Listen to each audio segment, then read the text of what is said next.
elementary pa lamang si Jeneline ay hindi na siya nawawala sa mga tao. Kaya naman ganun na lamang kalaki ang pagsuporta sa kanya ng kanyang mga magulang.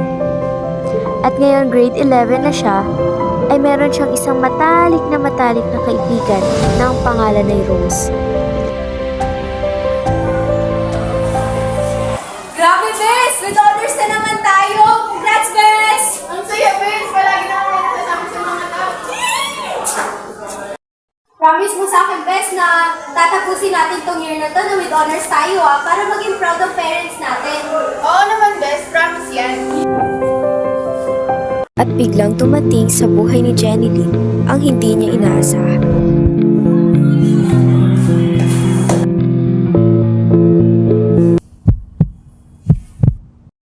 Ano ba? Bulag ka ba? Hindi ba pwedeng nasila lang sa ganda mo?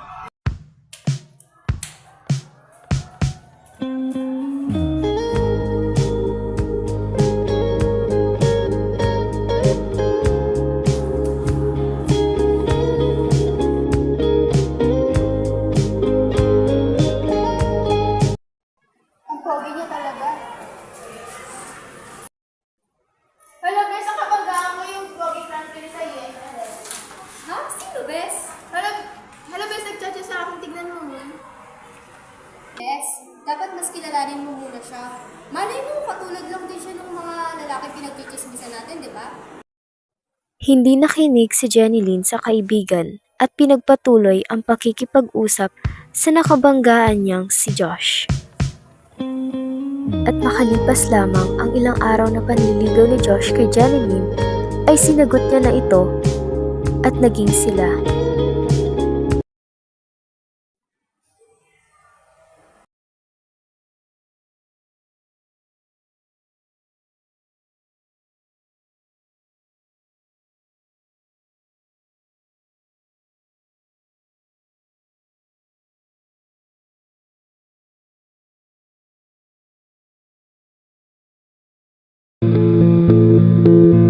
Ang akala niya'y masaya ay isa na pala sa malaking pagkakamali na gagawin ni Jeneline sa kanyang buhay.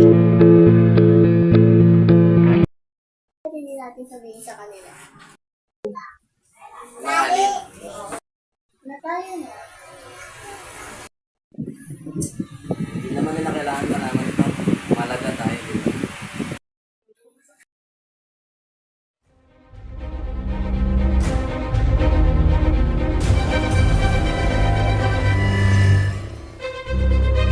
Ano nang gagawin ko?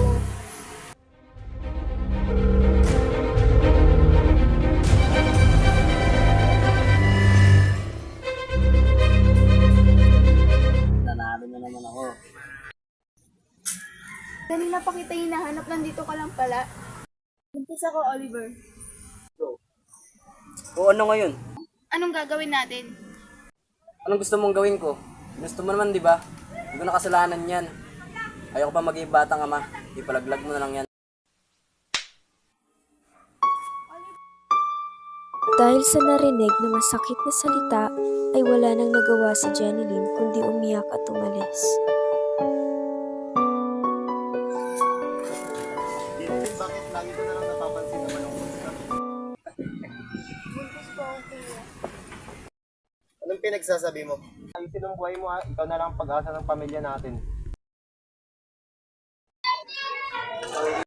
Pumunta ako sa school niyo kanina at nakita kong bumababa ng mga grades mo. At namapadalas na daw ang pagliban mo sa klase. Anong nangyari?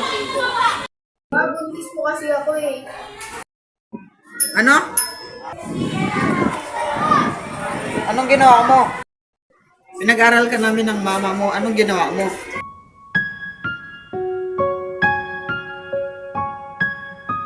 Makalipas ang 9 na buwan, ay dinalaw si Jeneline ng kanyang matalik na kaibigan.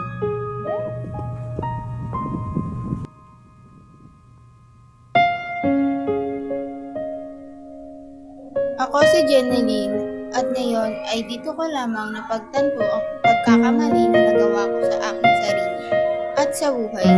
Maging ang aking mataas na grado at maging matalik kong kaibigan ay nilayuan na ako dahil sa maling desisyon na aking ginawa.